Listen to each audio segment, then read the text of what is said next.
There's a lot going on in this country today, but one of the things that I think I need to do, and I've done throughout my career here, is to get into some of the heavy substantive stuff, because in some quarters of this country we're losing the debate for America.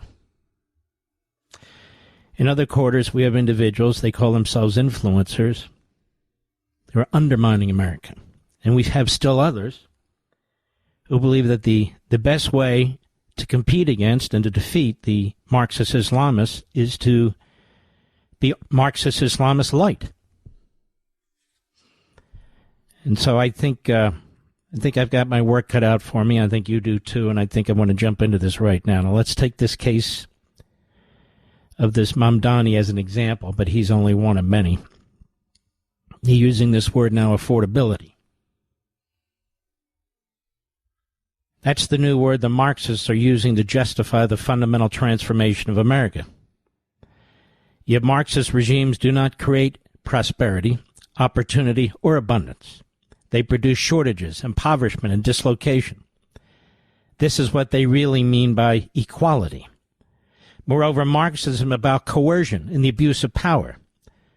So individual freedom and rights are seized as a condition of centralizing power in the hands of the so-called masterminds of their ideological ambitions on the road to the so-called promised land. New York is expensive in large part due to already existing soft-Marxism in the city. Rent controls, high taxes, taxes and user fees galore, smothering regulations, all-powerful public sector unions, and the list goes on and on. Despite being the financial capital of America, if not the world, the governmental practices within the city and imposed on its citizens are heavily socialistic. Equality in destitution. Equality in destitution is what is being offered, and a powerful police state to oversee and enforce it. New York City will continue to depopulate, at least of those citizens who work, pay taxes, invest, and run businesses. It will attract the destitute, more welfare recipients, and illegal aliens seeking sanctuary and freebies. As it becomes increasingly unlivable, the grip of the governing Marxists will become tighter and tighter, and their class warfare rhetoric angrier and more unhinged. We've seen it many times before, albeit mostly in other countries. Marxism is a horribly failed and flawed ideology in every respect. It is inhumane and evil. It attracts the support of politicians who excel at demagoguery, propaganda, and deceit, like Zohran Mamdani and his ilk, and little else. Mamdani is only a few years older than Fidel Castro, when he claimed to be a Democrat fighting for the common man. How'd that turn out? How'd that turn out? I want to play a little bit of the late, great Professor Milton Friedman, Nobel laureate,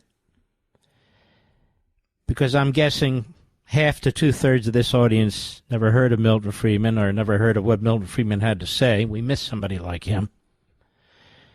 Walter Williams and Tom Sowell and so many great men and women of the past, and Tom Sowell, the current. But I want to play a little bit, and then I want to circle back and get into this even more, because I think this is necessary now. I've got to use this format. I've always used it for educational purposes, but I've got to do it more now. Here is a Milton Friedman with Phil Donahue in 1979. So that's 46 years ago. On why capitalism is best. Cut 17, go. When you see around the globe the maldistribution of wealth, the desperate plight of millions of people in underdeveloped countries, when you see so few haves and so many have-nots, when you see the greed and the concentration of power within, did you ever have a moment of doubt about capitalism and whether greed's a good idea to run on? Well, first of all, tell me, is there some society you know that doesn't run on greed? You think Russia doesn't run on greed? You think China doesn't run on greed? What is greed? Of course, none of us are greedy. It's only the other fellow who's greedy. The world runs on individuals pursuing their separate interests. The great achievements of civilization have not come from government bureaus. Einstein didn't construct his theory under order from a bureaucrat. Henry Ford didn't revolutionize the automobile industry that way. In the only cases in which the masses have escaped from the kind of grinding poverty you're talking about, the only cases in recorded history are where they have had capitalism and largely free trade. If you want to know where the masses are worst off, it's exactly in the kinds of societies that depart from that. So that the record of history is absolutely crystal clear that there is no alternative way so far discovered of improving the lot of the ordinary people that can hold a candle to the productive activities that are unleashed by a free enterprise system. But it seems to reward not virtue as much as ability to manipulate the system. And what does reward virtue? You think the communist commissar rewards virtue? You think a Hitler rewards virtue? You think, excuse me, if you'll pardon me, do you think American presidents reward virtue? Do they choose their appointees on the basis of the virtue of the people appointed or on the basis of their political clout? Is it really true that political self-interest is nobler somehow than economic self-interest? You know, I think you're taking a lot of things for granted. And just tell me where in the world you find these angels who are going to organize society for us. Well, I don't even trust you to do that. More Milton Friedman, 1979. Spreading the wealth. Cut 18, go. Why is it we have so many millionaires and everything in the United States, and we still have so many impoverished people who try to get up into the world?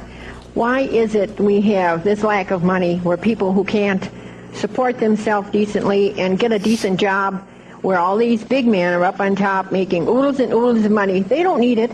They can only eat that much, sleep in the bed. And what do you suppose they do? If they don't eat it and don't use it, what do you suppose they do? They hoard it. What do you mean they hoard it? You mean they put it under their pillows? That's right. No, they keep investing it. Investing it in what? That's right, yeah. What are they invested in? Well, in oil and everything, where, I mean, all these other people who are What are they invested in? Don't get off the subject. No. What are they invested in? Well, they invested in a lot of different things that the little people need. Well, do they invest it in factories? Yes. Does some of that money end up in machines? Yes. Do those factories and machines provide ordinary working people with jobs or not? What do you suppose the productivity of this country would be and of the wage rate would be if the total amount of capital in this country today was what it was 100 years ago? Where do you suppose the improvements in productivity come from except from the investment by people of their savings? But let me go to your fundamental question. First place, nirvana is not for this world. There is no paradise. Of course we've got a lot of people who are poorly off. But if you look at it over time, if you get a sense of proportion, the well-being of the ordinary people has been the main thing that has been improved by economic progress and economic growth and development. And most residual hard cases of poverty today are the result, again, of a failure of government. Mm-hmm. And then there's this. Go. The essential notion of a capitalist society, which I'll come back to, is voluntary cooperation, voluntary exchange. The essential notion of a socialist society is fundamentally force. If the government is the master, if society is to be run from the center, what are you doing? You ultimately have to order people what to do. What is your ultimate sanction? Go back a ways. Take it on a milder level. Whenever you try to do good with somebody else's money, you are committed to using force. How can you do good with somebody else's money unless you first take it away from them? The only way you can take it away from them is by the threat of force. You have a policeman, a tax collector, who comes and takes it from them. And this is the whole point of my book on power. Because we can talk about liberty, we can talk about rights, we can talk about capitalism, but in the end, what Milton Friedman's talking about there is power. Who exercises it, who controls it, how it's used, under what circumstances. Now, this virtue signaling is constant with the Marxists and the economic socialists. Montesquieu, if you've listened to this program, you know he was a philosopher from the Enlightenment period and the most widely read philosopher during our constitutional period. He said, "Who would think it? Even virtue has need of limits, so that one cannot abuse power. Power must check power by the arrangement of things." Hundreds of years later, the late British Christian theologian, scholar, author C.S. Lewis underscored Montesquieu's point about the abuse of power disguised as virtue. Here's what he wrote. "Of all tyrannies, a tyranny exercised for the good of its victims may be the most oppressive. It may be better to live under robber barons than under omnipotent moral busybodies. The robber baron's cruelty may sometimes sleep. His cupidity may at some point be satiated. But those who torment us for our own good will torment us without end, for they do so with the approval of their own conscience. They may be more likely to go to heaven, yet at the same time likelier to make hell on earth. Their very kindness stings with intolerable insult. To be cured, if you will, against one's will, and cured of states, which we may not regard as disease, is to be put on a level of those who have not yet reached the age of reason, or those who never will. To be classed with infants, imbeciles, and domestic animals." He's saying there they treat you like a moron. That you're incapable of feeding yourself, you're incapable of making a living, but for them. Now, the conflict, this is all in my book on power, and it's very important. The conflict between honoring and complying with the institutional limits placed on power, and we have them in our country, and they're being subverted. And the allure of self-aggrandizement is both real and perhaps inevitable over time. As such, the once authentic and thought to be effective institutions for limiting excesses of power are transformed into Potemkin-like fictions, used to disguise the true intentions of the abusers, and worse, are transformed into tools in support of the exercise of what I call soft negative power. This is, as I mentioned the other week, authoritarian democracy.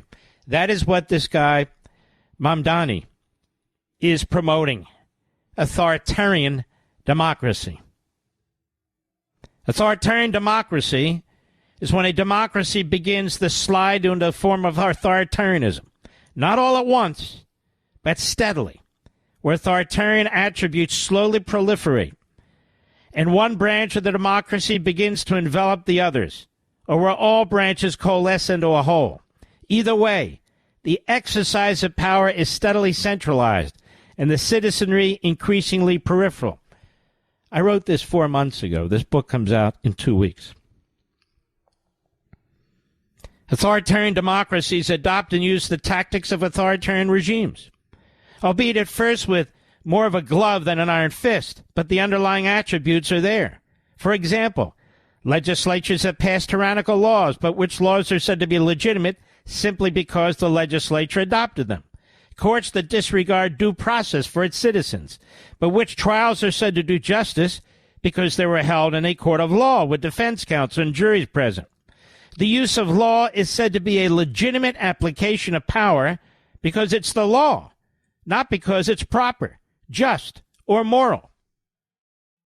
Even today, the impact of authoritarian democracy is seeped into our society's psyche so successfully that the late Austrian-American economist Ludwig von Mises observed that one of the worst tyrannies of all, Marxism, has become part of the West psyche. He said to a considerable extent, without knowing it, many people are philosophical Marxists, although they use different names for their philosophical ideas.